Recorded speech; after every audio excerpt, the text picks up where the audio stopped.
Bonjour à toutes et à tous, et bienvenue dans ce nouvel épisode de Tour Zéro, où cette semaine on est trois, qui l'eût cru, ça fait longtemps, enfin c'est depuis les nationaux quoi. On est trois pour vous parler de deux, trois trucs. Bon, en gros, il y a le Pro Tour qui arrive. Normalement, cet épisode sort le dimanche qui précède le Pro Tour. Donc il y a des gens qui vont y aller, qui vont y jouer, et puis nous on va suivre les Frenchies qui vont essayer de tout casser, à commencer par la régie par exemple. La régie de tout casser.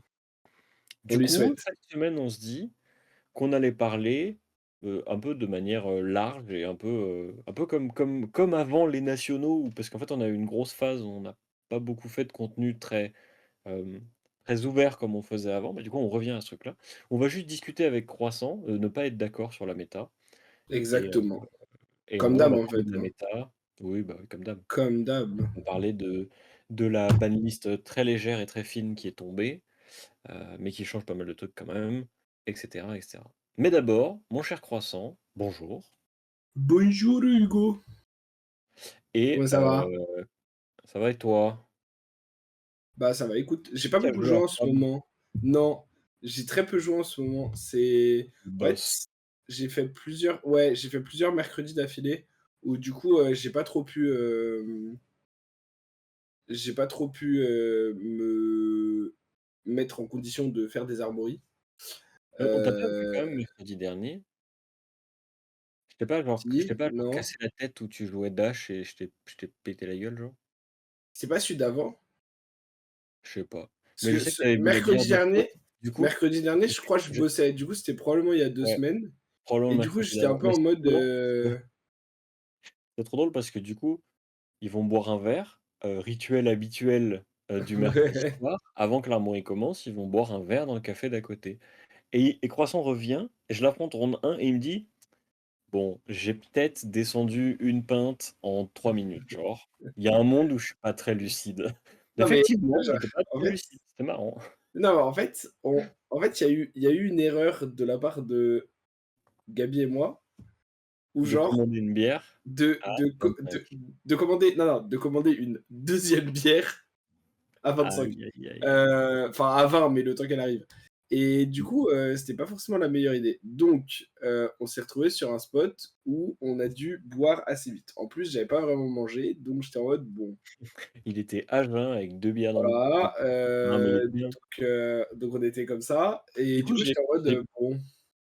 j'ai un peu fait n'importe quoi, mais j'ai quand même gagné et après il rageait parce qu'il était en mode: «Dès qu'il est nul, il y a trop de bleu là». Non, mais genre, en fait, ouais, je sais pas, genre, le mec, il est parti dans tous les Oh, c'est sens marrant. et je De crois toute que j'ai façon, joué c'est de la toute façon, deuxième après et je sais tu plus pas de si j'ai droit joué pour jouer à Grand Archive comme d'hab là? si, sûrement, je sais pas, c'était pas une bonne, c'était pas une bonne soirée. Je sais pas, en ce moment, je sais pas, Mmh. j'ai une petite phase, je sais pas, je joue moins aux cartes et je joue moins à Fab et je sais pas, c'est bizarre. Du coup, j'ai très peu joué. Voilà. Et toi? Mmh. Bah, moi, je fais mes armoiries du mercredi, je suis régulier. Bah ouais, toi, tu es En fait, régulier. je suis régulier parce que si je les fais pas, je pense que je m'écarterais un peu trop du jeu et OK. et du coup, je les fais, bah, pour toujours voir la commu, bien sûr, pour voir les potes quand ils sont là, Ouais, bah oui. pour manger des nouilles, parce que c'est mon éternelle Ça, c'est habitude du stylé ça. mercredi soir et en fait, bah, je m'amuse bien. Mais c'est vrai que en gros, depuis les nationaux où je me suis dit: «Ah vas-y, bon, être sérieux, genre être compétitif, un peu la flemme en ce moment parce que, bah, j'ai pas d'échéance, je compte pas me déplacer, machin et tout», fait que, à quoi bon jouer? En fait, je peux juste genre observer le jeu, voir des potes, jouer des cartes vite fait et puis, bah, le jeu fait sa vie et puis j'y reviens quand j'ai envie quoi. Du coup, j'essaie quand même de faire les armoiries Mmh. pour m'entraîner. Je joue, Enigma du coup. Je suis remonté dans le train des illusionnistes. Voilà, je m'étais écarté en jouant Dorinthea et du coup maintenant je remonte dedans donc je joue Enigma. Ce qui est très marrant, c'est que comme les genre le premier mois d'Armory où j'y étais, j'y allais avec une Enigma trop bizarre où je jouais genre Reality Refractor et je jouais Fatigue et je jouais Zettimator mais qui avait un déguisement quoi. Du coup, les gens maintenant, ils ont toujours peur quand je les affronte, ils sont en mode: «Putain, mais tu vas me fatiguer, c'est sûr et tout». Alors que maintenant, c'est plus du tout le plan de jeu. Tu sais que c'est trop Maintenant, marrant le plan parce de qu'en jeu plus vas-y, vas-y. Fini, Le plan de jeu, c'est je slam Manifestation of Miragai, je tape à 10 2 fois avec et puis je gagne la partie. Voilà. stylé. Bah, après, ouais, ça c'est en fait, ça c'est le plan de jeu qui est apparu avec la liste de Rea Adams et de sa team, Oui, Team oui, Assault j'ai qui alors l'ont là, joué j'ai aux nations. rien inventé, hein. Ah oui, non, je disais pas ça de ce point de vue-là, mais du coup, c'est enfin, c'est un truc qui commence à être un peu connu et qui est une façon, pas forcément la meilleure, mais une des bonnes façons de jouer le deck à l'heure actuelle. Et mais c'est marrant parce qu'au début, tu vraiment connu comme le joueur aggro. Genre, je sais qu'au tout début du jeu, enfin, tu vraiment le aggro player, quoi.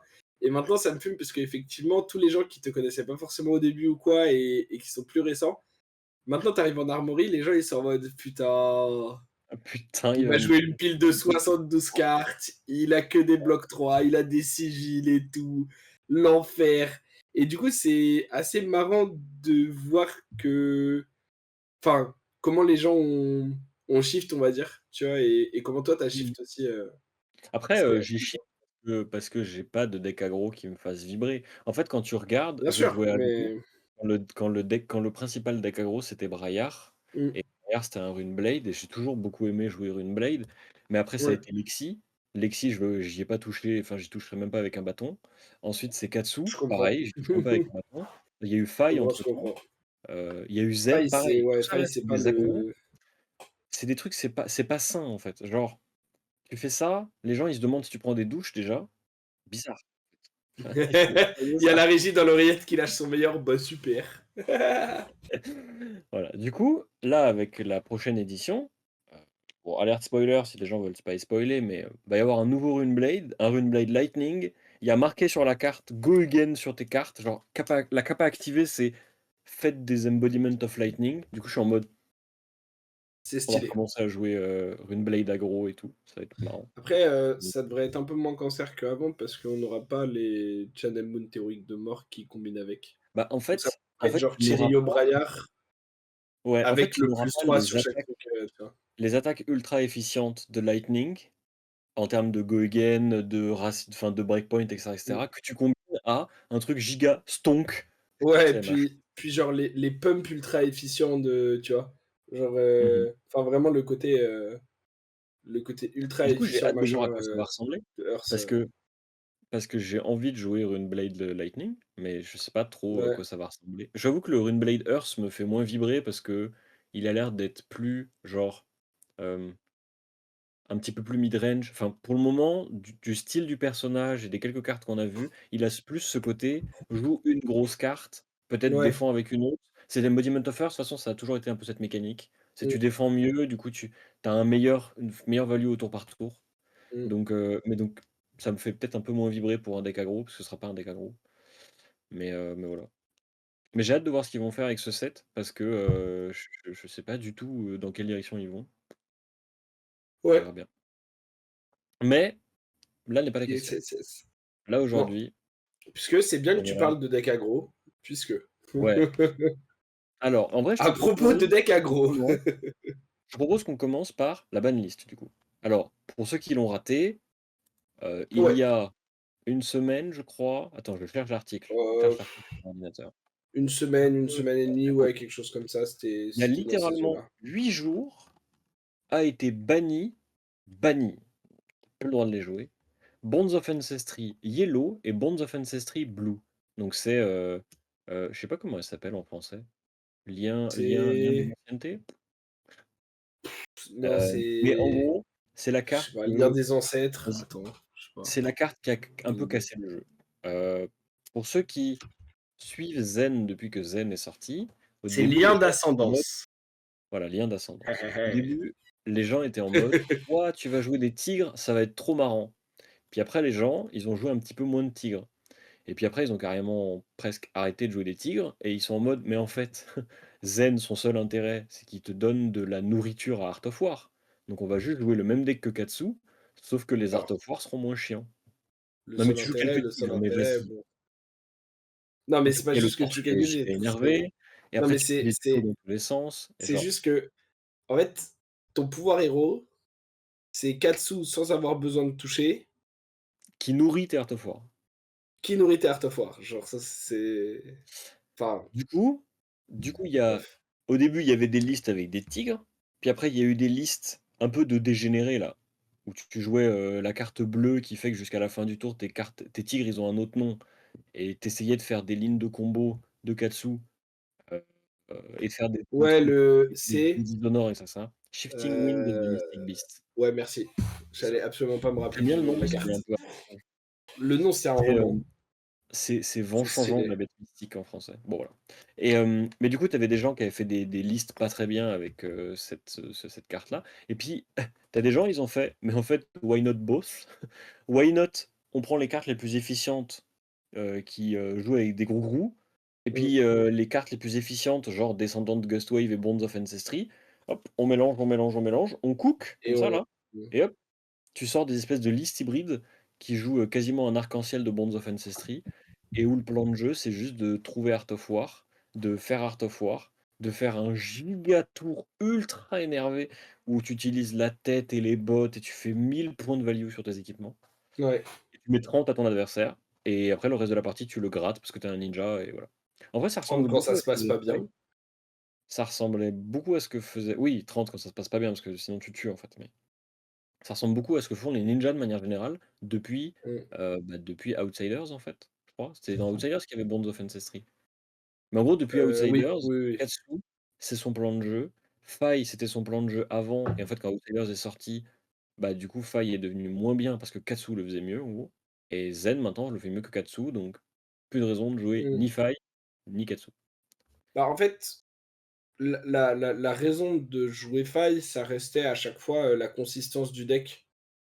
Hem, mais et ça, on l'a beaucoup dit à la sortie de Katsu, c'est que, Katsu a un peu pris la place de faille en termes de deck consistant, avec, Mmh. 3 ou 6 ou 9 power cards selon les versions et selon comment tu considères, une power card. Mais tu vois, ce deck qui faisait ses maths au tour par tour et qui avait toujours ce nombre un peu floor qu'il atteignait soit en bloquant avec 2 cartes et en jouant une 2 pour 7, 2 pour 8, parfois 2 pour 9 avec un might ou un truc, soit en faisant un tour avec, 2 ou 3 attaques, genre, un truc into griffe, into un truc.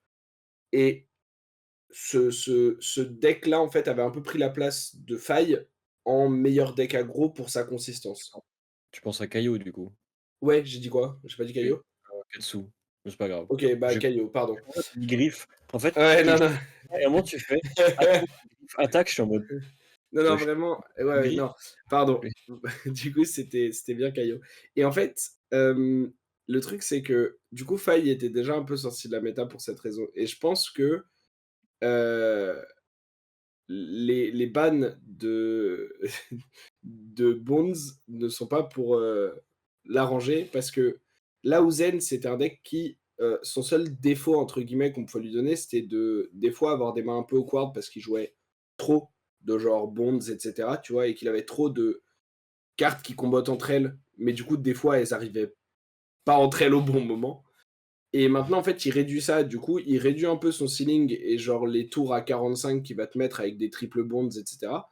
Mais c'est aussi un deck qui va juste genre avoir une meilleure qualité au tour par tour parce qu'il va avoir moins souvent ces petites mains un peu briquées, un peu bizarres qui font pas grand chose parce que elles sont un peu awkward vu que les trucs vont pas ensemble, tu vois.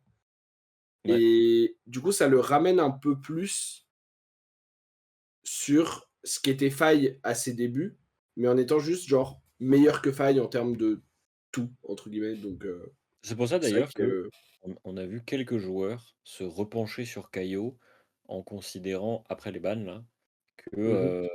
Zen n'ayant plus la stabilité de ses explosions, parce qu'il a moins de bonds, du coup c'est plus Ouais. difficile de faire ces gros tours pop-off, peut-être que Kaio redevenait, un deck, plus pertinent.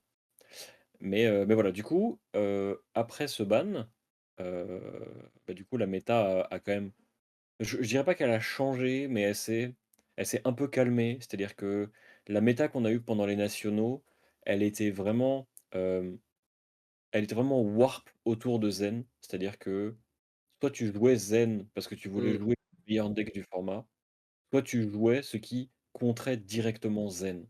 Ouais. Mais toutes les autres options étaient perdaient en perdaient beaucoup en légitimité et en Mmh. pertinence quand tu commences à vouloir viser les hautes tables, vouloir viser, la compétitivité, gagner tes tournois et cetera et cetera. Ça explique pourquoi, par exemple, là, aux nationaux français, par exemple, il y avait très peu d'Enigma. Parce que Enigma, Ouais, c'est pas un bon deck contre Zen. À ouais, l'inverse, c'est tu avais clair. pas mal d'Azalea, pas mal de nus et Mmh, c'est ce qui a porté parce que, toutes les demi-finales, enfin tous les quarts de finale, enfin tous les quarts de finale qu'on n'a pas streamés, c'était des ouais, nus, Zen où Nu a battu Zen et je crois que les ouais, 3 c'était pas vraiment des matchs, hein, genre, juste Nu a déroulé son plan de jeu qui était là pour mmh, ça et ça a marché, genre. ouais, c'est Du clair. coup, comme avant on avait une méta ultra warp autour de Zen, ils ont choisi de ban Bonds of Ancestry. Alors moi je sais qu'on en parlait avant, mercredi soir avec des avant qu'ils fassent l'annonce et on se disait: «Ouais, qu'est-ce qui pourrait ban dans le pool de Zen qui ait suffisamment d'impact pour le deck soit moins C'est ouais. important, on va dire, mais pas tellement important que le deck meure?» Et moi, au Mmh, début, j'étais en mode: «Ils vont bannir ces bots, Stride of, Reprisal là». Mon raisonnement, c'était: c'est un peu comme Bullseye Bracers, bon, c'est pas aussi bien que Stubby Hammers, mais en gros, c'est un espèce de petit équipement qui, parce qu'il est là, t'assure la consistance à un moment donné et quand tu le souhaites surtout. C'est ça qui était le plus puissant mmh, et du coup, je me disais: «Bah, ils vont enlever ça, comme ça, tu plus le tigre dans la main, tu vas être obligé de jouer les autres bots qui sont mécaniquement, quasiment identiques, à l'exception qu'elles ne te nourrissent pas tes Art of War», ce qui est le ouais, gros quand même des bots actuels. Et du coup, comme ils choisissent de bannir Bonds, déjà je suis en mode, bah, rip Katsu, hein, vraiment parce que mmh, en fait, ouais, tant là, qu'ils ban pas LL, ils vont pas ban les Bonds et genre ça, c'est clair. Katsu a disparu sans les Bonds, en fait et du coup, mais je n'ai pas non plus pu beaucoup expérimenter à quel point est-ce que Zen, avait perdu en explosivité. Parce que ce qui Ouais, est marrant, mine de rien, ils ont fait des bans, hem, je dirais pas que c'était tôt après la sortie d'une édition, mais ça m'est apparu assez tôt. Parce que je trouve que la méta de MST, contrairement à celle de Heavy Hitters, celle des Heavy Hitters était ultra lisible. Dès que l'édition est sortie, les gens ils ont ouais. fait Caillot meilleur deck, hop, tout le monde joue Caillot, tout le monde dans le train et tu essaies de trouver des solutions et c'est dur, tu sais. Ensuite, il y a eu Dorinthea Hatchet qui est apparu et hop, là ça a recommencé à s'équilibrer. Là, on a eu une première semaine où on a vu, Zen surperformer. Une deuxième où on l'a vu un petit peu moins bien performer et là, sur la dernière semaine, c'était carrément Nu qui dominait le plus de tournois comparé à Zen et je crois que le camembert final des résultats des nationaux et tout, je crois qu'il donne même pas Zen comme meilleur deck en vrai. Attends, faut que je retrouve ça. Mmh, Ce qui est sûr, c'est qu'effectivement, on voyait la méta s'adapter et s'autoréguler et c'est un peu bizarre de pas avoir laissé plus de temps, surtout qu'en vrai, à part le Pro Tour Amsterdam, il y avait plus vraiment d'échéance. Enfin, il y avait plus grand chose, comme tournoi d'ici là et du coup, c'est vrai que c'est un peu étrange, je suis d'accord. Surtout que, dans la méta, Heavy Hitters, comme tu le dis, la méta, elle est apparue plus vite. Je pense que c'était aussi lié au fait que, comme il y avait beaucoup de ProQuest, on a vu très vite, genre, des stats, sans que les gens, aient à cœur de garder l'info un peu secrète et tout. Là où, Miss Veil, l'extension est sortie pour donner la méta des Nats et du coup, il y avait beaucoup de gens, je pense, qui gardaient un peu leur tech secrète et tout. J'ai l'impression que tu ouais, vois qu'il y avait deux trois personnes qui étaient en mode Zen c'est broken et tout le reste qui était en mode je sais pas si Zen c'est le meilleur deck et tout. Alors qu'en fait, bah, c'était le meilleur deck pour la semaine 1 depuis la sortie de l'extension. Tu as eu beaucoup de listes différentes, comme tu le rappelais, qui ont été testées et tout, avec plusieurs options différentes. Et du coup, je trouve qu'effectivement, on n'a peut-être pas. Enfin, LSS, je dis on, mais LSS a peut-être pas assez laissé le temps à cette méthode de s'auto-gérer et de se développer et de trouver ses solutions. et Parce en même que temps on voit qu'elles existaient. tu vois, le ban de Bonds, bon, les joueurs de Ninja sont salés, genre la régie par exemple, il puait le seum quand il a vu l'annonce là, c'était trop bien. Mais en vrai, les gens ils ont fait, «Bon bah c'est faire maintenant on continue quoi». Bah et puis Et surtout que de ce que j'ai entendu depuis des testings et tout, Zen a l'air d'être toujours considéré comme le meilleur ou un des meilleurs decks et le deck a toujours plus de l'air marge de manœuvre maintenant. des trucs, très bons et très solides dans sa réalisation, tu vois? Donc J'ai je me l'impression dis que ce que bon ça offre, c'est surtout un petit peu plus de possibilités pour les héros adverses. Parce que ce qui était un petit peu frustrant en affrontant Zen ces derniers temps, c'est qu'il avait un peu ce côté, bah, en fait, il s'en fout de ce que tu fais tant que c'est pas des on-hit pertinents, genre. Et en fait, du coup, tu étais obligé de jouer une giga densité de on-hit pour que, si ton deck c'est pas nu, tu puisses vaguement gratter des tours contre Zen. Puis en fait, le seul tour où tu avais pas de on-hit, Zen il fait pas lui m'en fous, je prends 6 et hop, je te mets 40 et c'est réglé. Et là, c'est ouais, là-dessus, je suis Zen assez d'accord, nu, mais nu est probablement le meilleur deck ou un des meilleurs decks pour affronter Zen. Puisque 90 de vos cartes que vous comptez mmh, jouer, en fait, sont des on-hit pertinents contre Zen. Qui plus est, si vous choisissez de tech contre le héros et que vous mettez, bah, des Amnesia, des Sensor, et cetera, ouais, pour vraiment le mettre au fond du trou. D'ailleurs, c'est très drôle parce que la régie, on parlait avant parce que lui, il s'entraîne pour le Pro Tour et tout, sérieusement, et il fait: «Au secours, nu, quel match-up de mmh merde. Il faut absolument que les Enigma, savatent les nus, comme ça je les ramasse derrière». ouais, non, mais c'est assez, impressionnant de voir à quel point effectivement, le match-up était déjà en train de se warp, en faveur de Nu, une fois que le deck avait, teché pour et avait vraiment target Zen dans la méta et tout. Et je suis d'accord avec toi sur le fait que je pense que Zen, il va peut-être limite encore plus crush plein d'autres decks, parce qu'il va être plus consistant, il va moins avoir ses mains un peu awkward et tout. Par contre, effectivement, contre Nu et Azalea, par exemple, si jamais genre les Oui, decks ratent un oui. tour d'inscription, Mmh. mais que lui, de son côté, c'est pas la main où il a un bonds, parce que maintenant, il y en aura moins souvent. Il va être en mode, ok, Mmh. bah t'as raté ta disruption, j'ai mis genre 20, 22, ce qui est déjà des très bons maths, tu vois. Mmh. Mais même si tu montes à genre 25, ce qui va être un semi-bon tour de Zen, ça va être un bon tour potentiellement sur Art of War, mais pas un tour singesque à base de triple Art of War comme on a pu en voir en stream et tout. Pardon, de triple bonds comme on a pu voir en stream. Donc tu vas faire un tour à genre 25. Le deck en face, il va mettre genre 12 de blocs plus un peu d'équipement et garder juste un Leave No Witnesses en arsenal ou j'en sais rien. Et en fait, ça va pas autant t'assurer la game que ça l'était avant où quand ces match-up là rataient un tour de disruption, tu regardais ta main et tu disais bon bah je te mets 40, tu vois. Mmh. Et 40 même sous 12 de blocs et des équipements et tout, bah en fait tu passes quand même Pas 25 mal. points de dégâts et compliqué. Heu, Mmh.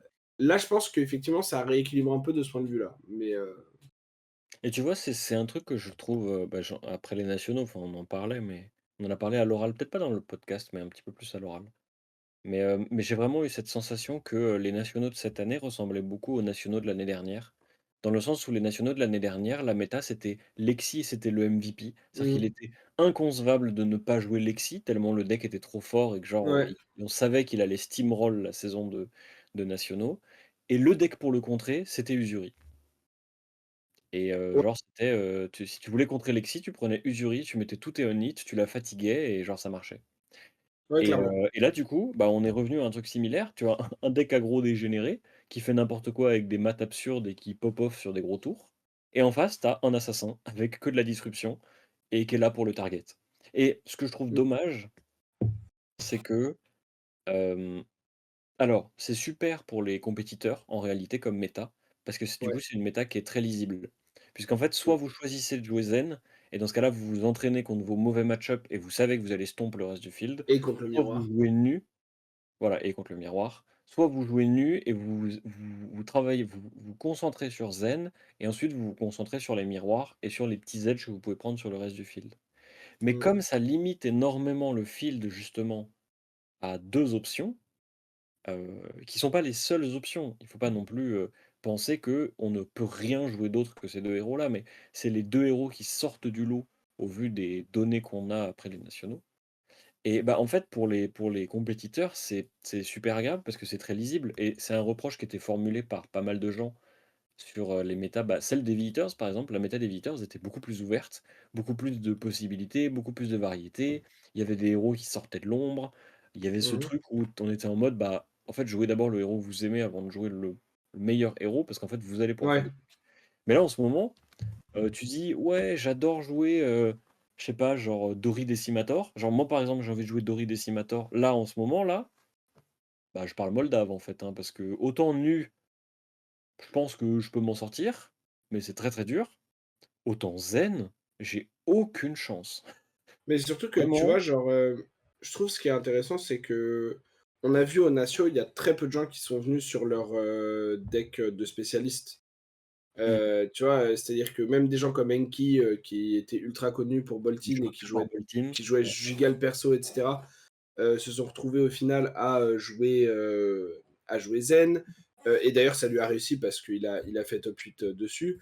On voit que, Joff, si je dis pas de bêtises, était bon, lui ça lui a moins réussi, mais était pas du tout sur ces trucs, très, Tori Decimator, le genre de truc qu'il ouais a ou pu Bravo jouer. Fatigue, des machins comme ça. Philou qui avait joué pas mal de decks, assez fatigue aussi sur la saison, au final a quand même pris un deck un peu un choix de cœur avec, Dash, mais il nous a dit qu'il s'était beaucoup entraîné sur Nu notamment et que la seule raison qu'il l'avait pas amené sur Zen, c'est qu'il aimait pas le deck. Donc, tu Mmh, vois, on voit qu'il y a beaucoup de gens quand même qui ont qu'ils aient réussi ou non et qu'ils aient perfé ou non aux nationaux, qui se sont éloignés de ce truc, tu vois? Et moi, le premier par exemple, je l'ai dit aussi, même si ça avait l'air d'être une des meilleures méta pour Kano depuis un moment, je ne sais pas si j'avais joué les nationaux, si j'aurais été sur Kano, tu vois? mmh, Parce qu'effectivement, je suis d'accord avec ce truc de, bah, c'est un peu tout ou rien. ouais, Et c'est un peu soit tu joues zen parce que tu joues le meilleur deck, tu acceptes de te faire target, mais tu as un deck qui est un cran au-dessus du reste globalement, ce qui te permet théoriquement d'être à l'abri des match-up un peu rogue, en début de tournoi et surtout, de quand même, être jouable sur tes mauvais match-up. Soit tu prends un truc qui target énormément zen parce que tu te dis, «OK, je vais genre en rencontrer plein» et du coup c'est un très bon call et tu pries un peu de sur la jouer là-dessus. variance, en mode genre, Ouais et tu bah, et je vais tu et tu parier sur le espères fait que j'en effectivement affronte que ça aille 4 un peu de ton et côté et tout quoi. Je suis d'accord, ouais. Ouais, clairement. mais du coup, pour, j'ai regardé d'ailleurs, parce qu'à un moment j'ai parlé de stats et tout, comme quoi Zen il avait, gagné moins que Nu, mais en fait c'est pas vrai. Sur, la dernière semaine de nationaux, Zen a gagné 6 nationaux et Nu en a gagné 4 et au OK, total, ça fait 15 victoires pour Zen sur les nationaux et 10 victoires pour Nu et ensuite les héros d'après c'est 4 victoires maximum genre. Ça fait 15 pour Zen, putain, 10 pour Nu et après ça fait 4-3-2-2-2-2-2-2-2-2-2-2. OK. Donc on a quand même une méta qui est vraiment genre polarisé. C'est-à-dire que là, on peut le dire, là, tu as 2 pôles. Tu as le pôle zen aggro Mmh. dégène, qui d'ailleurs, éclipse complètement tous les autres decks aggro du format. C'est-à-dire qu'il n'y a pas d'autres decks aggro. En ce moment, il y a zen, et si tu ne joues pas zen, tu ne joues pas aggro, en fait. Et en face, il y a nu, qui veut contrer zen. C'est tout. Ouais. Mais Voilà. tu vois, c'est marrant parce que tu dis: «Si tu joues pas zen, tu joues pas un autre aggro». Enfin, si tu joues aggro, tu joues zen. Mais alors, oui et en même temps, est-ce que maintenant, notamment avec les bans, il y a pas un argument à retourner voir Bah, Caillot? j'allais y Tu venir. vois? Puisque J'allais c'est te ce que le tu dire. disais, c'est ce que tu disais tout à l'heure et est-ce qu'il y a pas un argument, à aller voir du côté de Caillot? Même si je trouve qu'objectivement, le «problème» entre guillemets, c'est que Caillot n'apporte pas nécessairement grand-chose de plus, face aux decks qui tentent de target Zen, comme Nu par exemple, que ce qu'apporterait Zen. Tu vois? Genre, j'ai pas l'impression que Mmh. Caillot, ait un plus gros edge particulièrement, Bah, contre, tu vois? déjà, alors, il y a une différence majeure entre les 2, Encore que. c'est quand même la qualité de leur bloc d'équipement, notamment Ouais. la flexibilité de leur bloc d'équipement, parce que même si Zen a des équipements qui bloquent assez bien en réalité, parce que quand même, tout son stuff bloque pour, quand même des points notables. Genre, c'est pas comme les Mmh. rangers qui ont vraiment genre pas d'équipement en fait pour bloquer. Le truc, c'est que Zen, il a pas envie de bloquer, enfin, il veut pas bloquer avec, sauf le tour précis où il a choisi de bloquer avec. et du coup, c'est comme s'il avait pas d'équipement pour bloquer, jusqu'à un moment où il est obligé de le faire ou alors c'est volontaire et Ouais. là, c'est la sauce. Alors que Caillot, ses équipements, ils ont beaucoup plus de flexibilité. Il peut les mettre vachement plus souvent. Scapskin, ça ne fait que bloquer 2, ça a aucun autre effet en plus. Pareil pour les gants, et cetera. Donc, théoriquement, ça a des blocs d'équipement qui sont plus faciles. Mais en même temps, Caillot, c'est un deck de maths. C'est-à-dire que c'est le deck aggro des Heavy Hitters. Heavy Hitters, c'était une édition très les mathématiques, genre faut faire de la value sur tes cartes, machin et tout. Hem, du Mmh. coup, Caillot, c'était le deck aggro dans ce pool de héros qui font des maths. Sauf que son objectif, c'est d'avoir un tour par tour meilleur que celui de ton adversaire, Ouais. tout le long de la partie, et de pop off à un moment avec un Blood Rush Below ou la Sash pour faire un énorme tour. Alors que Zen, il joue pas au jeu, en fait, quand il est pas en train de combo. Genre, Mmh. il pousse vite fait des petites cartes, genre vite fait il t'attaque, Ouais. mais il fera Mais jamais beaucoup de points avec ça. il a Et un par plan contre, mid-range quand qui est il beaucoup pop moins off bon, je suis d'accord. ouais, et que par contre quand il pop off, il fait vraiment n'importe quoi. Et du Ouais. coup, comme on a une méta en ce moment qui ne récompense pas les bons decks au tour par tour, du coup Caillot, c'est difficile de le justifier. Genre, Mmh. en fait pour moi, il y a un truc aussi, c'est, en ce moment, soit tu joues Zen, soit tu joues Nu, parce que ce sont aussi peut-être les 2 seuls decks qui, ne risquent pas de se faire attraper par le premier deck qui sort des sous-bois, en gros. Genre, Dans quel sens? Caillot, je m'explique. Nu, bon, t'es en PLS contre Enigma, mais Zen, si tu joues Zen contre Enigma, t'es sûr que ça tu vas t'en sortir. Ça va bien se passer, tu vas lui péter toutes ses auras, c'est super, tu vas lui péter la gueule, c'est magique. Ouais. Caillot contre Enigma, bah, tu moins à l'aise quand même. Je sais que le match-up est plus dur pour Caillot, genre, il a du mal à menacer le board, il a du mal à passer les défenses d'Enigma et donc Enigma peut snowball plus facilement. Elle a beaucoup plus un edge qu'elle n'en a contre, Zen, par exemple. Pareil, Ouais. OK. tu peux avoir, en fait, enfin, mon idée, c'est la force de Zen, c'est que il est le meilleur deck parce qu'il est genre peut-être à 40 contre, genre quelques decks, mais sinon il est à genre 55 contre tout le monde, alors que Caillot, c'est moins évident, tu vois? Et autre truc que j'allais dire, la disruption qui target Zen, target aussi Caillot par effet de rebond, Sauf Amnesia sauf Amnesia. et s'en sort Et beaucoup moins, mais sinon mais je suis d'accord. genre The Sinon Wicked je suis Shield, d'accord. ça affecte toujours Caillot. Les trucs qui pètent l'arsenal, ça affecte toujours Caillot. Ouais. En Ouais, gros, ouais. la disruption que tu voudrais mettre contre Zen, c'est une disruption contre un deck aggro. Caillot en étant un, il en souffre autant que les autres. Oui, ça je suis Et d'accord. Ça je suis d'accord. et en plus, si ton raisonnement c'est: «OMG, je vais prendre Caillot parce qu'il a un meilleur tour par tour que Zen et peut-être que tu vas réussir à genre grinder, Nu parce que, au lieu de vouloir absolument faire un gros tour où tu as toutes tes cartes, tu peux beaucoup plus facilement jouer avec 2 cartes seulement». Ce qui est le cas de Caillot, hein. Caillot, Mmh. ça joue très facilement avec deux cartes sur 4. Tu vas pas non plus pouvoir bloquer correctement Nu. C'est-à-dire que si elle a les attaques réactions, si elle choisit de prendre genre 8 points de dégâts pour te faire un tour qui va t'oblitérer ta main, bah, en fait, elle va le faire et tu pourras rien y faire, genre. Que tu pourras Bah, pas te défendre correctement. Comme Zen ne pourrait pas se défendre d'un tel tour, en fait. alors, la Même si tu as différence, les meilleurs équipements et qu'ils sont plus flexibles. je trouve que la différence selon moi, c'est déjà Caillou a des équipements qui sont plus flexibles en termes de blocs. Deuxièmement, Caillou, il a aussi l'avantage dans le match-up direct contre Zen d'avoir accès à Scalding Flashbag, qui là, on n'en parle plus beaucoup parce que les brutes, elles sont plus trop là, mais Traverse. c'est oui, mais alors, Traverse, c'est insane, mais dans le miroir d'aggro direct, Scrolling. je dis pas que Scalding est forcément plus fort, ça dépend de la situation, mais Scalding, c'est une vraie carte, tu vois? Mmh. Et Et juste, je mets la petite parenthèse là, mais quand on parle de Caillot, on peut aussi, par extension, heu, mettre, pour des raisons un peu différentes, mais intégrer Lévia dans la conversation Oui, c'est un peu le même en mood, Tsum en Tsum, réalité. parce que Lévia a beaucoup des armes que Caillot a. En termes de cartes overrate, par moment, genre les Swing Big et tout, d'avoir accès à Les Blood Rush, équipements, d'avoir des très bons les équipements, mêmes. parce que Lévia, en plus, a Carrion Husk, et cetera, et cetera. Hem et du coup, donc déjà, il y a Scalding Flashbang. Les L'autre aspect pour moi qui est très important, c'est que imagine tu joues Zen, tu contre Nu et genre elle te fait un tour où en fait elle prend des dégâts pour genre garder une main, pour oblitérer ta main Mmh. et tu en mode: «OK, bah là j'ai rien fait, je retente au tour d'après». Sauf qu'au tour d'après, elle fait un peu moins de disruption, mais elle te prend quand même genre une ou 2 cartes. Mmh. Bah, Zen, comme tu l'as dit, en fait, c'est un deck qui est un peu combo-y et du coup, quand tu perds une ou 2 cartes, souvent ça a tendance à beaucoup dévaluer ton tour. Là où Mmh. imagine le même scénario avec Kaio, tu oblitères sa main, tu joues ton tour d'après, tu lui prends 2 cartes, bah Kaio il est là en mode: «OK, bah je t'ai mis 7 Mmh. et je t'ai mis 7 en ayant bloqué 6 potentiellement», tu vois? Ou Oui.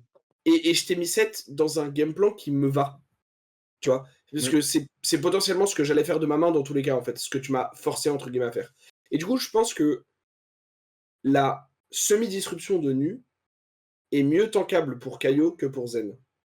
Mmh. Là où j'ai l'impression que Zen, genre, même les bonds, des fois sans réaction ou avec presque pas de réaction et tout, tu en mode, bah, genre, ça va mettre que 4 mais j'ai pas de tour. Ouais Là où Kaio, tu vois, genre, c'est plus facile de mettre 2 cartes en bloc et de jouer ta main, tu vois, genre. et en même Donc temps, je tu pense vois? que ça peut être un potentiel edge. Et en même temps, tu vois, la question c'est, en fait, ce qui est bon là, on est en train de se dire: «Ouais, peut-être que Kaio, en fait, c'est pas mal pour remplacer Zen» et genre parce que tu as de meilleures options, vis-à-vis des decks qui vont cibler Zen. Mais la réalité, c'est que tu vas en bourrer des Zen et En si fait, Kaio est je pas capable de passer Zen, bah, mais tu vas pas jouer c'est Kaio, pour ça que je disais Scalding Flashback, tu vois? Après, ouais. est-ce que ça suffit? Je ne sais pas et je ne pense pas. Mais c'était juste Mmh. pour dire que je pense qu'il y a des arguments potentiels à Kaio et je pense aussi que,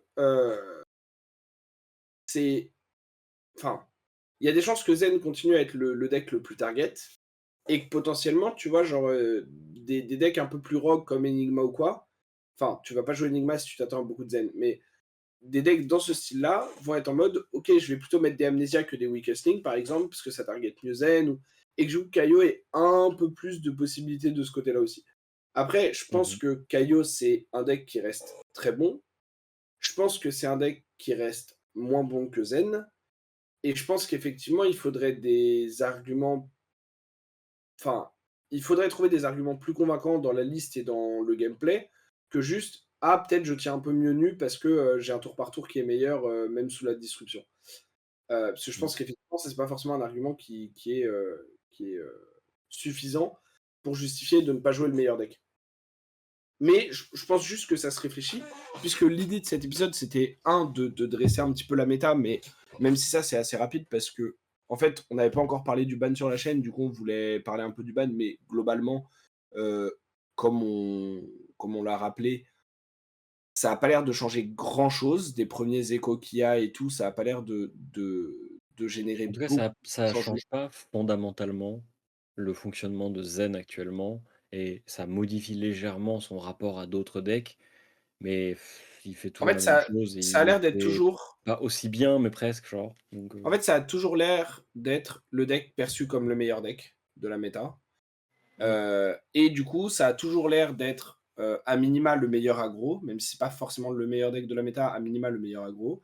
Du coup, le deck que un certain nombre de gens vont prendre, notamment les gens qui veulent jouer aggro. Et du coup, il va y avoir un certain nombre de gens qui vont se positionner pour counter Zen. Donc ça, c'est un peu la méta attendue dans le sens où c'était celle qu'on a eue sur les nationaux et c'est une méta qui a pas fondamentalement changé du fait du ban.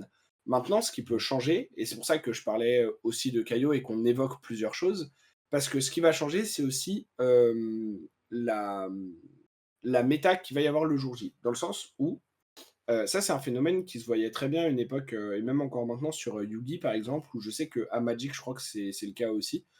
À Flèche, c'est moins souvent qu'on en parle, mais il y a des méta existantes. Genre là, on est dans une méta où Zen est probablement le meilleur deck, et où derrière tu as Nu, Kaio, heu, Azalea et peut-être Kano en 5e qui sont les 5 meilleurs decks, globalement, voilà.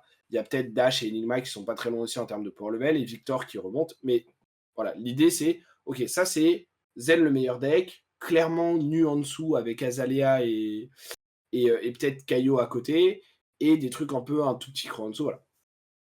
Mais il y a aussi une méta de tournoi, dans le sens où, heu, Nu est aussi forte actuellement parce que le deck a un bon power level, évidemment, mais aussi parce que le deck est celui qui tient le mieux Zen. Et du coup, si, on est effectivement dans une méta où quand on arrive au Pro Tour Amsterdam, tu as, sur les 250 joueurs, tu en as 150 qui sont sur Zen, bah, les 50 qui sont sur Nu, ils vont se régaler parce qu'ils vont croiser que ça. Maintenant, si tu as 100 personnes sur Nu, 50 sur Zen et 150 sur, Enigma, pour une raison qu'on ignore, bah, les nus, elles risquent d'un peu moins apprécier leur journée parce qu'elles vont taper d'Enigma qui est un bien moins bon, match-up et tout et ça risque d'être un peu plus, compliqué à gérer. Donc Ça ressemble aux nationaux français, par exemple, où il y avait très peu d'énigmas ouais, et où la méta, c'était, bah, Zen, Nu, Azalea, en gros, et dans cet environnement-là, bah, Nu est la plus à l'aise puisque, bah, Nu, elle va ouais, grignoter les Zen et puis elle va bouffer les Azalea et mmh, en fait, son prédateur est pas là, donc elle est en mode: «Ah, on ouais, ouais, chill». clairement. Mais du coup, tu vois, si avec les résultats des derniers nationaux et la remontée de Nu, dans pas mal de pays, tu as des joueurs qui se disent: «OK, ça plus le fait que Zen a pris un petit ban, ça me donne envie d'aller un peu sur Kaio comme deck aggro, tu vois? De ressortir un peu Kaio. Ça me donne envie d'expérimenter un ou 2 autres trucs, genre, tu vois, Dash IO qui a pas trop mal perfé aussi pendant la saison des nationaux, Dash OG, et donc des gens qui s'éloignent un peu de Zen, qui jouent toujours des decks aggro, qui sont toujours des decks qui sont prenables par Nu évidemment, mais tu vois, qui s'éloignent un petit peu de Zen et qui donc rendent des cartes comme Amnesia ou Sensor si, les nus heu, sont techés, à fond contre Zen, moins utiles. Tu te mets dans un scénario où tu as à la fois les joueurs aggro qui gravitent un peu hors de Zen et tu as à la fois beaucoup de joueurs qui sont un peu indécis ou qui savent pas trop, qui se positionnent comme: «Ah bah, Nu est perçu comme un des meilleurs decks et comme un deck qui va être très représenté pour counter les Zen et les decks aggro. Donc moi, je vais prendre un counter à Nu» et ça, tu vois, c'est le counter du counter, hein, dans les méta. Mmh. Et si tu fais ce call-là et que c'est effectivement les nus qui sont le plus représentés le jour de ton event, ton counter de counter, qui est pas censé du tout être présent dans la méta au départ, dans ta charte de méta et dans ton power level Mmh. et tout ça, c'est un deck qui va potentiellement sur le jour J très bien performer. Et ça peut devenir une idée de deck pour des joueurs compétitifs. Je sais que je voyais un tweet cet après-midi de Hayden Dale qui disait bah, moi je vais pas jouer le Pro Tour Amsterdam, mais si je le jouais, je considérerais fortement Riptide. Parce que selon lui et quelques autres personnes, Riptide peut être build de manière à attaquer Zen et nu. Et du coup d'avoir, alors pas forcément un match-up favorable ou un match-up ultra favorable, mais tu vois genre d'attaquer ces deux decks là. Et du coup, à partir du moment où tu te retrouves en mesure d'attaquer ces deux decks là, qui sont perçus comme les 2 decks les meilleurs du format et surtout les plus représentés et les plus attendus, bah, Riptide qui est théoriquement un deck, où, bah, on n'en parle pas vraiment dans la méta en termes de power level, de représentation et tout, tu vois? Il y a un ou 2 Riptide sur, 90 joueurs. Bah, ça peut devenir un choix qui est cohérent, Mmh. qui va pas forcément gagner l'event, mais tu vois, ça devient un choix cohérent parce qu'il est réfléchi par rapport à une méta qu'on attaque et tout. Et ça, je trouve ça intéressant aussi comme process. Mmh. Et du coup, j'allais te demander, hem, est-ce que est-ce que tu penses qu'on va avoir, comme au Pro Tour précédent, un, un espèce d'outsider? Parce que je sais pas, je me rends pas compte à quel point les gens en ont parlé et se sont rendus compte à quel point c'était une dinguerie, mais genre Dorinthea Hatchet, ça n'existait pas avant le Pro Tour Los Angeles, genre. Le le Bah, deck le deck existait, le deck était dans les esprits, heu, il avait déjà été théorisé, il était stable et tout. On savait que c'était fort, mais personne s'était repenché dessus de manière enfin, ouvertement, avait vraiment dit: «Bah, je ouais, bosse sur cette liste-là», parce que avant le Kassai Pro prenait Tour un peu Los les esprits. Angeles. Ouais, avant le Pro Tour Los Angeles où tu as genre, pas mal de Dorinthea qui sont listés et surtout pas mal de Dorinthea qui arrivent dans les très hautes tables et qui commencent à faire des Mmh. dingueries jusqu'à aller jusqu'en finale. Et à partir de là, tout le monde se met à simp, Dory, tout le monde veut jouer Dory Hatchet c'est super, tout le monde abandonne Kasai, genre, Friendship with Kasai ended, Dory is my new best friend là Ouais. et et genre et du jour au lendemain, soudainement, Dory, c'est devenu un bon deck et moi j'adorerais que là, au Pro Tour, tu vraiment genre une team, genre, je sais pas, genre peut-être genre 10 joueurs qui soient convaincus que leur choix c'est le bon, tu vois? Et ils viennent tous avec la même liste ou alors avec de très légères En fait déclinaisons d'un truc qui va target à fond le tournoi et genre ils vont dérouler le tournoi comme ça en fait, et je le trouve ça trop problème stylé en fait. le problème, c'est que pour moi, c'est beaucoup plus dur à faire actuellement parce que, actuellement, il faut pour réussir à faire ça, il faut trouver un deck qui est assez bon par rapport à Zen et Nu, qui counter ces 2 decks-là, trouver la liste qui s'adapte bien à ces 2 decks-là et que ce soit effectivement ça la méta, réelle et la méta Bien sûr, que ça fait tu beaucoup t'affrontes. de Ce qui fait ça fait beaucoup de beaucoup de choses. si, tu vois? Ce qui fait beaucoup de choses. Là où, au moment du Pro Tour Los Angeles, on était dans une méta avec Heavy Hitters qui était beaucoup plus mathématique et du coup, il suffisait, entre gros guillemets, pour réussir à faire une percée avec ton D'avoir les deck, meilleures maths. de trouver un deck qui faisait des meilleures maths au tour par tour que Victor et Kaio notamment et qui arrivait à bloquer ces decks-là. Heu, Ce que Dory Hatchet a très bien réussi à faire sur l'event, avec une liste qui était, enfin, avec des listes, parce qu'il y avait des différences, mais avec des listes globalement qui étaient très bien pensées, avec les Valiant Dynamo qui sont des, un équipement de fou, etc., etc.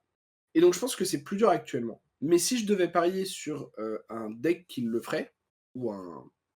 Voilà, je pense que ce serait Riptide ou Dashayo ou Kano. Ah, Même Kano, ce si qui me Kano Dashayo, aussi, j'y ce crois qui moyen parce que je pense que c'est très dur de remonter la pente contre Nu. Riptide, ça a l'air. Enfin, même si j'ai envie d'y croire si Hayden en parle, mais parce qu'Hayden, c'est quelqu'un qui est très bon et qui en général aime pas jouer le meilleur deck et aime bien essayer d'attaquer des méta aussi. Donc, j'ai tendance à ouais, ça accorder du manque de crédit à ce power qu'il dit card, là-dessus. Riptide. Je suis d'accord, je trouve que ça manque de power card et de power level, même si le deck est bien mieux qu'à une époque. Et Kano, c'est un. Enfin, en Non, fait, ça Kano, attaque, je le la dis. méta de côté Kano donc En tu fait, vas voir. Kano, je le dis en mode, bah, il y a un monde où genre, il y a 3 personnes sur Kano qui font top 8 parce que ils sont super bons et parce que le deck perf bien et machin, mais en fait, Kano, enfin, Il y a un pour truc moi, quand c'est pas un même deck que et tu prends pour attaquer une méta et pour y répondre, tu vois? C'est un deck que tu prends parce il y a que il y a rien qui t'attaque et que tu es très bon dessus. ouais, c'est ça. C'est qu'en fait, genre, Et là, pour le coup, Kano, c'est un peu le cas. tu joues le deck parce que tout le monde, dépense genre, 8 cartes de son side pour tecker Zen et du coup, tout le monde enlève l'abbé de son deck et du coup, tu arrives dans le tournoi avec ton deck Kano là, avec, plein Mmh. d'arcanes de partout. Tes adversaires, ils ont fait: «Bah, en fait, j'ai enlevé AB3 pour mettre 3 Amnésia, donc bah, c'est perdu». Ouais, ouais. Et il y avait des métas où c'était pas ça. Il y avait des métas où tu avais des random decks qui avaient rien besoin de faire pour, counter Kano et là, c'est pas vraiment Mmh. le cas. Parce que même Enigma est pas vraiment un counter. Au début, on se disait: «OMG, ça va être trop dur», mais en fait, si Kano pitch stack, bon, Enigma ça passe en fait, donc pas Ouais. facile, mais c'est faisable. Un bon Kano, il peut passer Enigma, Mmh. heu, enfin, il passera même Enigma avec un win rate plus élevé visiblement que les Kanos moyens. Mais ce qui fait que du coup, Kano, il a un peu ce côté genre, et tu vas pas le jouer pour attaquer une méta, tu vas juste le jouer parce qu'il ne se fait pas attaquer lui-même. C'est ça, exactement. Genre, c'est tellement Et fragile qu'il suffit d'un deck pour que le deck disparaisse et du coup la Kano, il est en mode: «Bah, il y a personne qui m'ennuie, let's bah, en go, fait, hop non là». seulement il y a personne qui m'ennuie, mais en plus, on est sur une méta qui est vraiment pas mauvaise, pour le Oui, deck, bien tu sûr. vois? Genre, au-delà de juste, il y a rien qui l'attaque et qui est un 10-90, tu vois? Genre, le deck honnêtement, je trouve que t'es plutôt de mon point de vue, t'es plutôt favorable contre Nu. Tu Je pense que le fait qu'il y ait moins de bombes jaunes et de bleues dans les listes, même si ça risque d'être remplacé par juste des cartes bleues, ça ça rend ton match-up Zen peut-être un tout petit peu plus simple, parce qu'il a moins d'explosivité quand même et tout. Et et le truc, c'est que toi, t'en as de l'explosivité et Zen, même si ça joue plus de bleus que d'autres aggros, bah, c'est aussi un deck qui a besoin de ses bleus pour les jouer activement pour faire des choses. Hem, donc ça t'ouvre des timings pour répondre et pour jouer ton plan de jeu. Et du coup, de manière générale, tu vois, genre, j'ai vraiment cette impression un peu de, bah, moi là, je viens avec Kano à un event, je m'assois à la table de Zen, je suis en mode, ça se joue. Je m'assois à la table de Nu, ça se joue. Je m'assois à la table d'Azalea, ça se joue. Mmh. Je m'assois à la table de Victor, presque free.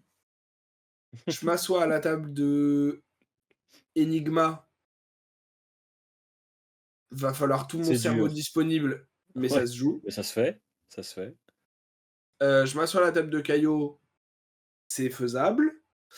Donc tu vois, genre, enfin, je sais pas, j'ai l'impression que tu es dans une Mmh. méta où tu es presque favorable contre une grande partie des decks. Et du coup, c'est assez intéressant de voir ça. Et paradoxalement, je pense pas que Kano va perf. Non, je pense pas. Bah, après, on a aussi remarqué un truc, c'est, les animaux qui font des armories et des tournois de petite envergure, comme les nationaux c'est-à-dire, à échelle locale, ont tendance à ne pas respecter les canaux parce qu'ils se disent genre, tu vois, typiquement en France, tu peux compter les bons canaux sur les doigts de ta main et tu peux les enlever juste en posant des questions vite fait à la commu pour savoir qui se Mmh. déplace. Du coup, tu peux très Ouais. vite faire les maths de qui va jouer Cano, qui peut te mettre dans la sauce. Alors que sur Mmh. un événement d'envergure, mondiale, comme un Pro Tour ou les Worlds et cetera, tu sais pas à quel point tu vas avoir un random polonais qui joue que Cano depuis 3 ans, qui farme toutes ses armories et qui va être là pour te pitch stack. Donc Ouais, et tu es un puis peu en obligé de le plus respecter et c'est pour ça que genre, par exemple, c'était, Yuki Lee. Yuki Lee, dans tous ses decks, elle respecte Kano. Alors, je crois que c'est le 1er truc qui saute quand les gens reprennent sa liste et veulent mettre des cartes à eux parce qu'ils sont convaincus que c'est meilleur ouais. mais elle joue toujours de quoi, avoir AB3 ou alors avoir un plan de jeu contre Kano. Enfin genre, il y a i elle a pensé à ce match-up là, parce que c'est un match-up qui requiert qu'on y pense Ouais, je suis et d'accord. heu et du coup, je me dis que Et là, du au coup, World, tu ça va vois, être genre, pareil, hein. Enfin, au en Pro Tour, ça va être fait pareil. tu vois, genre, je trouve que enfin, c'est bizarre à dire parce que je pense pas du tout que les nationaux, tu des gens qui y vont en mode, «Ouais, c'est pas grave si je prends une free lose ou quoi», parce que c'est un tournoi ultra important pour eux, mais j'ai l'impression que, comme tu dis, les plus gros joueurs et joueuses font plus l'effort à un pro tour de pas prendre cette random loose contre Kano et de le Mmh. respecter de ce point de vue-là parce que Bah, t'en as potentiellement plus dans la salle, t'en as ils potentiellement sont des meilleurs. vraiment meilleurs et du coup, genre, t'as des chances d'en croiser en top table et tout, donc ça fait effectivement aussi que, paradoxalement, ils ont tendance à moins bien perfer aussi. Enfin, c'est un peu particulier, Mmh. tu vois? Après Kano, de toute façon, c'est un deck qui est un peu bizarre parce qu'il a vraiment ce côté, si en fait, si tu le respectes pas, il te souille et si tu le Ouais, respectes, il a du mal à passer et du coup, il a besoin de trouver des espèces de petits edge, d'avoir la variance de son côté, les bons match-up au bon moment pour, heu, pour s'en sortir mais ouais. Mais on va pas de toute façon, on va pas épiloguer 1000 ans sur Kano. ouais. Moi, il y a un Après, héros faut qui m'a juste assez rappeler peu un parlé. truc, faut juste Vas-y, rappeler un vas-y. truc, je trouve, qui est que, Kano parce que bon, ça, on l'a déjà dit plusieurs fois et tout, hein, mais faut se rappeler aussi que Kano, c'est un deck maintenant qui a gagné des cartes de fou avec, Kindle notamment et avec quelques trucs qui sont revenus dans la liste qu'on jouait plus avant et tout. Et du coup, c'est un deck comme on l'a très bien vu aux nationaux, sur, la round 1, de Fortunus contre Evan. Ça peut faire Heu, dinguerie. c'est un deck qui vraiment genre, je pense a un power level qui en termes de capacité de kill, de capacité de dégâts, d'aéroll et tout, est encore meilleur qu'avant et déjà qu'avant c'était un des meilleurs. Tu vois, genre, enfin, on le répétera jamais assez, Kano, s'il choisit l'ordre de ses cartes, c'est le seul deck qui ne perd jamais, je pense. Mmh. Et ça, c'est quand même, bon. Pas mal. Heu, dans une méta où tu as, des gens qui veulent target ton arsenal, ta main et tout, avoir des trucs qui se jouent en instant, que ce soit de l'arsenal ou de ta main, c'est pas mal aussi. Donc je pense que c'est aussi un deck où et ça va dans le sens de le respecter, surtout à un pro tour. Je pense que c'est aussi un deck où, maintenant, il fait partie des decks avec le meilleur power level. Mmh Là mh. où avant c'était pas forcément le cas, je pense que maintenant avec les cartes comme Kindle, c'est un des decks qui a le meilleur power level dans le jeu. Genre, tu vois, c'est un des 5 top decks. Et après, tu vas pas en voir Et autant il est parce que c'est super très dur à dur à prendre en main. jouer, parce que du coup, tu Mmh. as beaucoup moins de gens que ce qu'il «faudrait» entre guillemets par rapport à son power level qui seront dessus. Mais je pense que c'est important de garder en tête que Kano, c'est un deck contre lequel moi je vous conseille de vous préparer quand vous allez à un tournoi, parce que pour moi, c'est vraiment un deck qui maintenant est dans le top 5, tu vois? Là où Mmh. avant, c'est plus un deck qui attaquait des métas et qui, targetait des trucs et tout, tu vois? Mmh. Il y a un Voilà. deck dont on n'a pas parlé, alors qu'on l'a mentionné un petit peu dans les prédateurs potentiels de Zen, c'est Azalea. Heu, je pense que, je pense qu'Azalea souffre beaucoup de ne pas être aussi bien que Nu contre Zen et de souffrir de Nu, justement. Mais je voulais que tu dises, à quel point j'avais raison ou à quel point j'avais tort. Parce qu'en fait, j'ai l'impression qu'Azalea, Comment ça, à elle quel point peut tu raison? en fait, Azalea, j'ai l'impression qu'elle peut disrupt Zen, mais elle ne peut pas le faire de manière aussi régulière et pertinente que peut le faire, Nu. Et surtout, si elle croise Nu et que Nu a décidé de genre, d'aligner les bonnes cartes au bon moment, en fait, c'est trop dur quand tu joues Azalea. Du coup, j'ai un peu l'impression que ça souffre, des 2 côtés. Ouais, ouais, je sais bah, en fait, je sais pas, parce que Azalea, c'est bizarre parce que on continue à en parler comme un deck disruptif et elle a Un des peu, armes ouais. de disruption, mais je trouve que maintenant, effectivement, c'est plus un deck aggro avec genre des des des buffs qui sont ultra efficients parce qu'avant, en fait, ce qui a beaucoup changé pour Azalea avec Outsiders et ce que les gens oublient un petit peu, c'est qu'avant, Azalea, elle visait à avoir pas mal de opt, des Memorial Ground, des trucs comme ça, qui lui permettaient de maximiser ses chances d'avoir une flèche qui avait un effet disruptif on hit sur le dessus de son deck, donc pour le passer avec un Dominate et avec un ou deux buffs, tu vois. Et du coup, t'envoyais un truc à 8 ou 11 Dominate, et c'était genre Red in the Ledger, ou Fatigue Shot, ou Sleep Dart, ou Remorseless selon le match-up. Et t'espérais, entre guillemets, que ça tienne et que tu fasses ça assez souvent. Et une fois que t'en avais trouvé une, en fait, tu jouais genre 3 flèches qui targetaient le match-up, plus 3 Knock the Death Whistle, plus 3 Memorial Ground, et tu faisais ton petit cycling. Maintenant, alors tu pourrais toujours le faire avec Codex et tout, mais maintenant, en fait, tu as des buffs qui sont tellement efficients que souvent tes buffs, ils représentent du 0 pour 5. Go again, évidemment. Ce qui avant n'était pas le cas. Genre avant, tes buffs, c'était vraiment du 0 pour 3. Et du coup, c'était dur avant de justifier un plan de jeu très agressif avec des cartes qui étaient donc tes turn extender. Si vous voyez pas trop ce que c'est, je vais pas me lancer dans une grosse explication d'Azalea. On avait fait une Le vidéo dessus à focus. l'époque. Allez voir le On avait focus. fait un focus qui est alors la liste a beaucoup Bah, il changé, pourra bien jour, hein. évidemment, mais il y a Ouais. plein de termes et de trucs intéressants comme ça qui sont De toujours, toute façon, pertinents. comme tous les focus qu'on fait, ils concernent moins une liste à un moment donné qu'une théorie appliquée à un héros sur le long Mmh. terme, donc ils sont toujours d'une certaine manière un peu d'actualité. Ouais et du coup, en fait, tu vois, le truc, c'est que, en fait, comment dire? Le le le le projet par rapport à ça, du coup, sur les turn extender et cetera, c'est qu'à l'époque, tu devais mettre majoritairement des cartes qui étaient des 0 pour 3 offensivement et qui bloquaient 2. Mais que tu étais obligé de jouer parce que ça enable le fait que tes flèches dominate, passent leur on hit parce que du coup elles sont plus à 5 mais elles sont à 8 donc une carte plus un équipement ça couvre plus, enfin voilà. Maintenant, tes turn extender, ils bloquent toujours à 2 donc tu pas très content, tu veux pas bloquer avec et tout, mais quand tu les joues, parce que tu es un deck aggro donc tu joues ta main majoritairement, quand tu les joues, c'est des 0 pour 5. Mmh. Parce que Ace with Blood Rot, bah, c'est +3 et on hit, c'est +2. Enfin, c'est 2 dégâts. Donc c'est pas tout à Mmh. fait des 0 pour 5 en termes de purement genre booster ta flèche, mais c'est des Mais tu cartes gommes. qui reviennent à faire souvent un 0 pour 5. Mmh. Et du coup, en fait, bah, juste, genre, tu ultra efficient. T'as encore un ou 2 problèmes sur, ta consistance, sur machin, mais du coup, je trouve qu'il faut plutôt le traiter comme un deck aggro qui prend un edge contre certains decks aggro, puisque à défaut d'avoir des blocs d'équipement, a, une capacité à disrupt sous certains aspects, à certains timings. Ouais. Voilà. En même temps, j'ai l'impression qu'Azalea tapera jamais aussi fort que Zen parce que c'est un Bien deck sûr. un peu comme Kaio qui, n'a pas genre un tour explosif. C'est Bah, en à fait tous les tours, va faire des chiffres qui sont bien parce que c'est overrate, c'est souvent, ça ouais, fait des maths quand même, mais ça En fait, ça va pas ne rien faire pendant 3 tours, te faire 40, Ouais, mais plutôt genre te faire 12 à tous les tours parce que et c'est du coup, si tu peux pas bloquer, c'est chiant et si les Onits sont bien, bah, tu joues pas au jeu et c'est un peu ouais. fatigant. En fait, c'est un Alors que aggro Zen, il s'en fout et à un moment, il fait: «Pouf, tiens regarde, tu prends 40 ou tu bloques?» en fait, c'est un aggro disruptif plutôt qu'un aggro combo Mmh mh. et du coup, ça change des choses, notamment sur Match-Up Chart. Je pense que moi, un des derniers trucs dont je voulais parler, enfin, il y a 2 choses. Mmh. Heu, 1°, puisqu'il y a la régie effectivement qui nous dit dans l'oreillette que ça fait 1 heure.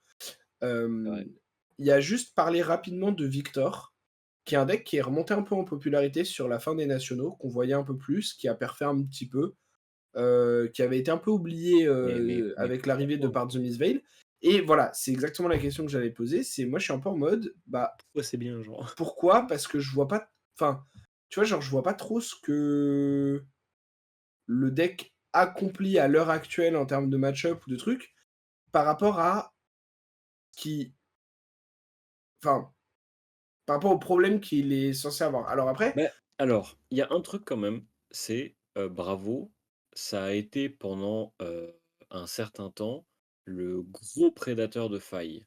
Genre je sais que, il y a une méta particulière, je crois, où la régie arrêtait pas de râler parce que dès qu'il tapait un bravo, il se faisait, crippling, crippling into Star Trek, into crippling, into chokeslam et il parlait moldave ouais, mais tu et pas tout ça avec, Victor, bien sûr, tu n'as pas tout tu ça vois? avec Victor. Mais il disait déjà, quand il jouait Caillot, que Victor, c'était un des match-up les plus désagréables. Parce qu'il a les pommelles, parce qu'il a, des turn cycles qui sont ultra efficients, parce qu'il peut te présenter des units pertinents quand il a choisi de les mettre dans son deck. Et en vrai, les cartes de gardien, tu as Chokeslam qui dit tu peux pas jouer les cartes qui ont une patate, donnée, je crois. Ou c'est non, c'est Crush the Weak. Crush the Weak, par exemple, tu te fais toucher quand tu joues Ninja, bah, tu joues pas au jeu, quoi. Chokeslam, Ouais, ça te met un peu dans la sauce.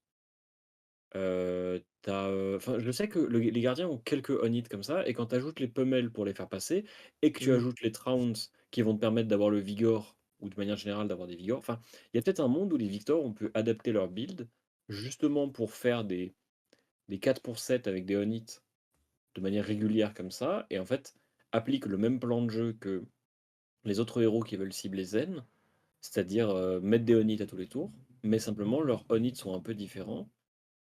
Et moi, ce qui m'étonne le plus dans Victor, c'est pas tant qu'il arrive à survivre à Zen et que peut-être il arrive à le battre. Non, c'est que il tombe contre nu, il peut pas enlever ses bonnes bleues, en fait. Son ouais, deck, en c'est fait, que c'est ce des que bleus, j'allais genre. dire, c'est que genre, Victor, pour moi, tu toujours pas un bon deck contre Kano, tu toujours pas un bon deck contre Nu, tu pas un bon deck contre Enigma s'il y en a qui traînent et Enigma, on le rappelle, c'est un deck qui est moins présent parce que c'est très mauvais contre Zen, mais qui pourrait remonter parce que, Nu est plus présente et ça reste un deck qui est genre strong, en fait, tu vois? Enfin, Ah oui, Enigma, c'est c'est un deck qui a fort, un bon Enigma. power level, en fait. C'est un deck qui a été apporté par des gros joueurs ou des grosses joueuses, au Nats et tout, donc c'est un deck qui a de la gueule. Et en fait, le truc, c'est que, tu vois, genre, je suis vraiment en mode, mais en fait, enfin, c'est quoi la justification?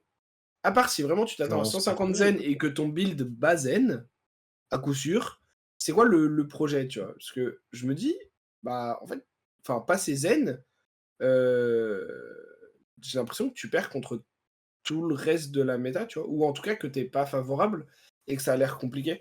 Donc je sais pas, Et en même temps, tu je suis vois, ça, curieux, mais je c'était voulais le le mentionner parce que ouais, le deck a l'air de ça, c'était remonter un le peu c'était en le popularité. Usuri l'année dernière, quand elle ciblait spécifiquement Lexi, avait un peu ce truc de en vrai, tu regardais une liste Usuri et tu en mode: «Mais genre n'importe quel autre deck du field a des chances de la battre, en fait». Et Victor, il y a un peu de ça, genre, tu peux monter une version de Victor qui va battre Zen et où tu vas être à l'aise avec, comme Usuri pouvait battre Lexi et être à l'aise contre. Mais par contre, dès que tu sors de ces clous-là, bah, tu perds vraiment en pertinence et j'ai l'impression que c'est un peu un pari. En fait, j'ai l'impression que Ouais, c'est vraiment tu te dis: «Je prends ce deck parce que je vais parier sur le fait de OK. croiser le match-up que j'ai target, en fait». Alors, OK. Mais si on part de ce principe-là, pourquoi tu prends pas juste Nu, qui a priori a l'air de quand même mieux target C'est ce que Zen, j'allais dire. et Oui, qui deuxièmement a mais l'air d'avoir quand même un meilleur power level que Victor, sur le reste du field. Enfin, tu vois, genre, tu gères mieux le reste du Ouais. field. Je sais pas. Peut-être qu'on se rend pas compte que la nouvelle spé, elle est si bien que ça que, le deck devient bien, hein. Peut-être que la nouvelle spé est très bien. Ça, c'est vrai. Peut-être que la nouvelle spé est très bien et c'est une bleue que tu peux mettre qui est bon, qui te fait perdre tes clashs, mais qui est nulle, pour nul. Donc pourquoi pas? Genre, Mais voilà et le dernier truc que je voulais mentionner quand même, parce qu'on en a pas du tout parlé et je pense que c'est assez important quand même d'en parler, c'est, de mentionner l'énorme buff qu'a pris un fan favorite, cette semaine, puisqu'il y a le deck Boltyn qui est sorti et dans le deck Boltyn, il y a quand même des sacrées cartes. et Donc on va alors, pas faire j'ai un regardé les cartes. rundown complet parce qu'on en fera peut-être un à un moment donné, parce qu'on fera peut-être un épisode là-dessus à un Je crois moment. On que fera je tu crois vois, on que appellera peut-être genre quelqu'un pour faire un focus si le deck effectivement fait des perfs ou quoi. Donc on va pas, je crois qu'en plus, j'ai vu que s'étendre sur la Universe, genre, liste. il y a Enki, je crois il a passé une soirée entière à regarder toutes les cartes et être en mode: «Est-ce que C'est c'est bien ça du ouais, coup?» c'est aussi ce que j'allais Donc dire, c'est que, tu vois, il y a je la chaîne crois qu'il Devil a dû Hunters gagner. avec un mec comme Enki dessus, donc je pense que si vous voulez du contenu en français, il y en a qui est disponible ou qui va l'être très bientôt, probablement parce qu'il y a des créateurs de contenu qui aiment beaucoup le deck, notamment Enki. Heu, mais je pense que c'est important de le mentionner quand même parce qu'il y a un certain nombre de cartes qui ont l'air pas mal. Et Heu, lesquels te semblent, bien? Enfin, ou Bah, genre, les équipements ont j'ai pas pas l'air vu de mauvais du carte. tout. En fait, les équipements ont pas l'air mauvais du tout. Le torse permet potentiellement d'aller dans un truc encore plus combo qu'avant, mais en maintenant Raiden avec un side très combo pour tenter de battre, par exemple, les ninjas ou les trucs en allant plus vite qu'eux. Parce que le problème de Raiden, en fait, tu continuais souvent à jouer combo contre ninja parce que Raiden n'était pas assez fort et allait pas assez vite.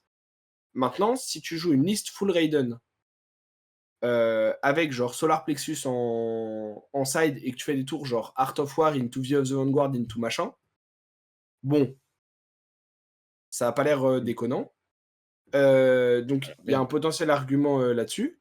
Hem, le fait que tu aies, des réacts qui soient très fortes et qui interagissent avec ton game plan et tout, ça a l'air bien. Genre, ouais, tu as quelques bonnes cartes individuellement, genre là, des réacts, les équipements et tout. Hem et tu as le torse qui, pour moi, ouvre une potentielle nouvelle façon de build ta liste, qui peut surprendre, voire même être très bonne. Donc je Mmh. dis pas que c'est en fait, je pense pas en ayant vu le deck et tout, je suis pas en mode Boltyn va gagner le Pro Tour, Boltyn tier 1, Boltyn, top deck, mais je pense que là où le deck s'était arrêté post Heavy Hitters à un tier 2 qui se consolidait bien, où tu sentais que le deck commençait à prendre sa place de rock deck, qui commençait à genre vraiment faire des choses et avoir des arguments en termes de play pattern et de power level. Bah, je trouve que là, il récupère encore des nouvelles cartes qui augmentent potentiellement encore ça, qui lui ouvrent peut-être une branche ou 2 de deck building en plus et donc ça mérite d'en parler parce que, je pense qu'il y a un monde où c'est un des decks qui peut surprendre. Tu vois, tu parlais d'un truc qui surprend. Je pense pas que Boltyn le soit en termes d'attaquer une méta et genre: «Ouah, Boltyn, c'est la réponse à Zen et c'est la réponse à Nu». Mais je pense que le deck gagne des arguments. Enfin, genre, tu vois, c'est un deck tier 2 qui gagne un certain nombre de nouvelles cartes dont une partie est bonne et dont une partie peut aussi aider à jouer des anciennes bonnes cartes qu'il a vues dans Dust Till Dawn, qui n'étaient pas jouées jusqu'à présent parce qu'elles synergisaient pas bien, mais qui sont des très bonnes cartes sur le papier. Donc, je pense que ça mérite de l'évoquer parce que ça fait pas mal de choses d'un coup pour un deck qui était déjà pas mauvais. Mmh. Bah, moi, si j'y ai pas pensé, c'est parce que les cartes de Boltyn, enfin du deck d'Armory, m'ont beaucoup moins impressionné que celles de Caillot. Parce que en lisant celles de Caillot, j'avais aucun doute sur le fait qu'elles étaient fortes et qu'elles allaient Mmh. probablement beaucoup aider le deck et le rendre plus consistant, plus pertinent, Ouais. plus régulier, et cetera. Autant les cartes de Boltyn, je les ai regardées, je les ai lues, j'ai fait: «Déjà, je comprends pas le héros et que je le trouve giga merguez, mais alors ça, c'est pas prêt de changer ce dont je pense du héros». Et tu vois, j'ai hâte d'être contredit, tu vois? Je trouverais ça trop Ouais. cool que tu aies un joueur qui vienne avec une nouvelle version de Boltyn, qui joue, le Solar Plexus là et qui pop off avec, toutes ces cartes que tu jouais pas dans Boltyn parce qu'elles te coûtaient des ressources et qui soudainement te coûtent plus de ressources et deviennent super bien, tu vois? Ouais, Parce c'est qu'on va ça. pas se mentir, Battlefield Blitz, c'est genre enfin je sais plus c'est quoi les stats de la carte, mais C'est 1 pour 5 go again si t'as chargé, ouais en ça, rouge. 1 pour 5 go again si tu chargé. Ça devient une 0 pour 5 go again. Bon, pas mal quand même, bonne carte.